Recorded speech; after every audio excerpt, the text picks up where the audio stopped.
All right, let's talk about the one thing that pretty much runs our entire lives. Every move we make, every feeling we have. I'm talking about our relationship with time. You know that feeling, right? It's like you're constantly being pulled in two directions, yanked back by the past or shoved forward by some anxious thought about the future. We spend our lives walking this tightrope between what was and what might be, and we almost never feel the solid ground right under our feet, the actual now.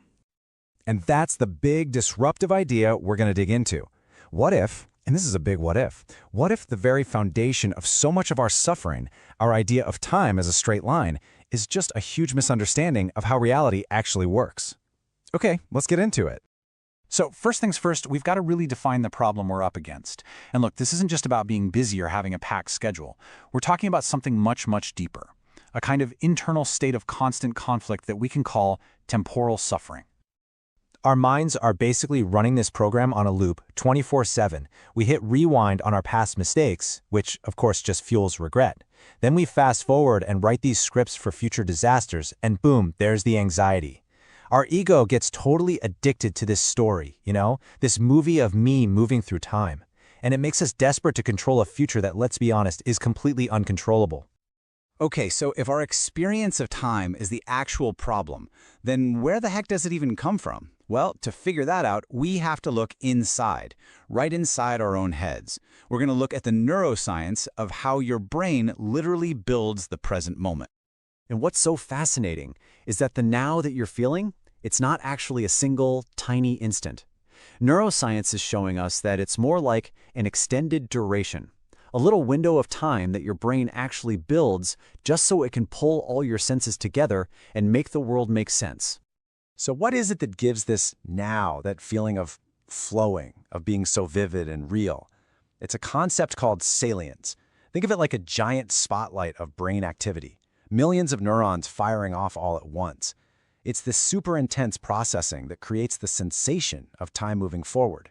And yeah, it feels totally real, but it's a biological effect, not some fundamental law of the universe. All right, so let's zoom way out, from inside our brains all the way out to the cosmos. If our feeling of time is just something our brain cooks up, what does physics, like fundamental physics, have to say about it? Because this is where things get really, really weird. Okay, so there's this thing called the block universe theory. Some people call it eternalism, and it comes straight out of Einstein's relativity. And here's the kicker. It suggests that the past, present, and future, they don't happen one after the other. Instead, they all exist at the same time. They're all equally real, all just sitting there in this massive four-dimensional block of space-time. And this is a brilliant way to think about the difference. Our normal experience feels like we're in a boat on a river, right? We can't really see what's coming up or what we've left behind. But the block universe theory, it says reality is more like a huge frozen lake. You can, in theory, see every single spot on that lake at once. So time doesn't pass, it just is. Every moment is already there. So you're probably thinking, wait a minute, what about free will? If everything already exists, what's the point? Well, this completely reframes how we think about free will. It's not about changing some fixed timeline. It's about choosing which thread of possibility you're going to experience, which path you're going to walk through this landscape that's already laid out. And that choice, you can only make it from one single place, right here in the now. And what's just absolutely incredible is that modern physics is basically catching up to a truth that ancient spiritual traditions have been talking about for thousands of years. It's this stunning moment where what science is discovering and what mystics have always known are, well, they're pointing to the same exact thing. Just look at how this all lines up. You've got physics saying the flow of time is an illusion. You've got neuroscience saying the now is just a burst of brain activity. You've got Advaita Vedanta calling time Maya, an illusion, and saying our true self is eternal. And then you have other traditions seeing reality as this pattern we can navigate from the present. I mean, come on. They are all saying the same thing, just using different words. So here's the crucial point. Your awareness, that silent part of you that's just watching your thoughts go by. That part of you exists outside of time. The personality, the memories, the name you call yourself, that's all just a temporary character in a story. The real you is the timeless consciousness that's having the experience. Okay, I know this all sounds super cosmic and out there, but what does it actually mean for us, in our day-to-day lives? How do we take this massive truth and actually live it? This is where we get practical.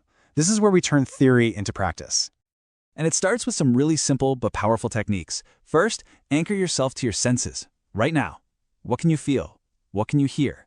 This immediately yanks your awareness out of the past and future.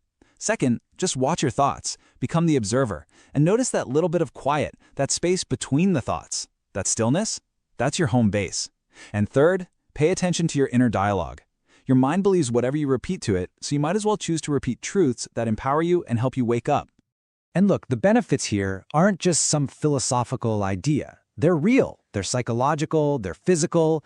Studies have shown that practicing presence can literally reduce anxiety and stress because it breaks those old worry loops. It increases empathy, deepens our connections with people, and allows us to see our emotions not as problems we have to fix, but as, well, as messengers bringing us some kind of wisdom.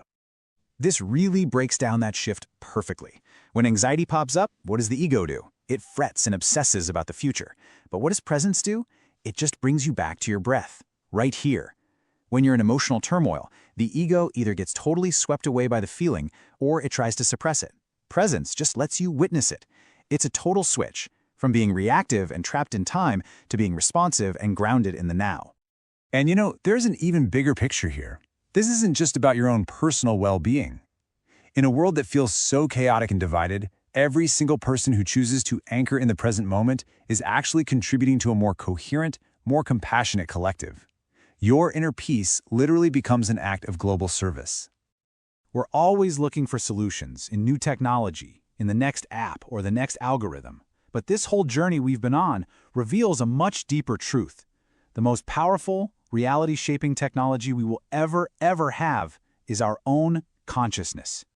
So if there's one thing to take away from all of this, it's this. The eternal now isn't some complex idea that you have to intellectually figure out. It is your natural state, a reality that's just waiting for you to remember it. Think of it like the control panel for your entire experience. It's the single point of power where you can actually shape your reality. That ancient call to awaken, it's not some distant echo from the past. It's a bell, and it's ringing right now, in this very moment. So the only question left is, how will you choose to answer?